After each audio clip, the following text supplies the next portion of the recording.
തിരുവനന്തപുരം ലോക്സഭാ മണ്ഡലത്തെ ചൊല്ലിയുള്ള തർക്കങ്ങൾക്ക് ശമനമായതോടെ പത്തനംതിട്ടയുടെ പേരിൽ ബി.ജെ.പിയിൽ അടി തുടങ്ങി.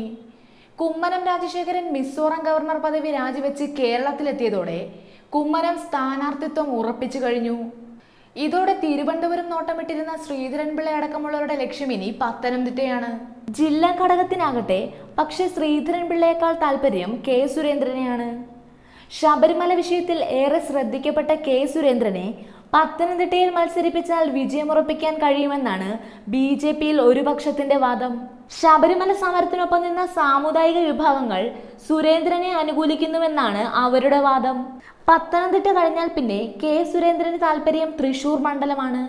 പക്ഷെ തുഷാർ വെള്ളാപ്പള്ളി മത്സരിക്കാൻ തയ്യാറായാൽ തൃശൂർ ബി.ഡി.ജെ.എസിന് വിട്ടുകൊടുക്കേണ്ടി വരും.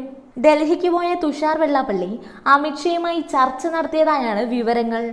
ബി.ജെ.പിയിലെ പ്രമുഖ നേതാക്കൾ മത്സരരംഗത്തുള്ളപ്പോൾ ഘടകകക്ഷിയായ ബി.ഡി.ജെ.എസ് അധ്യക്ഷൻ മാറി നിൽക്കുന്നത് പോരായ്മയാണെന്ന് അമിത്ഷാ ഡൽഹിയിൽ നടന്ന കൂടിക്കാഴ്ചയിൽ തുഷാർ വെള്ളാപ്പള്ളിയെ അറിയിച്ചതായും റിപ്പോർട്ടുകളുണ്ട്.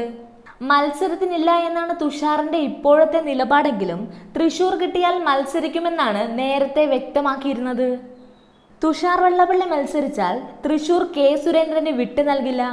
പത്തനംതിട്ടയിൽ പന്തളം കൊട്ടാരം പ്രതിനിധി ശശികുമാര വർമ്മയെയും സ്ഥാനാർത്ഥിയായി പരിഗണിക്കുന്നുണ്ട്. പത്തനംതിട്ടയ്ക്ക് വേണ്ടി കെ സുരേന്ദ്രനും ശ്രീധരൻപിള്ളയും തമ്മിലടിക്കുമ്പോൾ ഒരു ഒത്തുതീർപ്പ് സ്ഥാനാർത്ഥി എന്ന നിലയിൽ അവസാന നിമിഷം ശശികുമാര വർമ്മ സ്ഥാനാർത്ഥിയായാലും അത്ഭുതപ്പെടാനില്ല. ശശികുമാര വർമ്മയെ സ്ഥാനാർത്ഥിയാക്കിയാൽ വിശ്വാസികളുടെ വോട്ട് പിടിച്ചെടുക്കാമെന്നാണ് കണക്കുകൂട്ടൽ. ഏതായാലും ലോക്സഭാ തെരഞ്ഞെടുപ്പ് പടിവാതിക്കലെത്തിയിട്ടും സ്ഥാനാർത്ഥി നിർണയത്തെ ചൊല്ലി ബി.ജെ.പിയിൽ ഗ്രൂപ്പ് തർക്കവും തമ്മിലടിയും രൂക്ഷമാവുകയാണ്.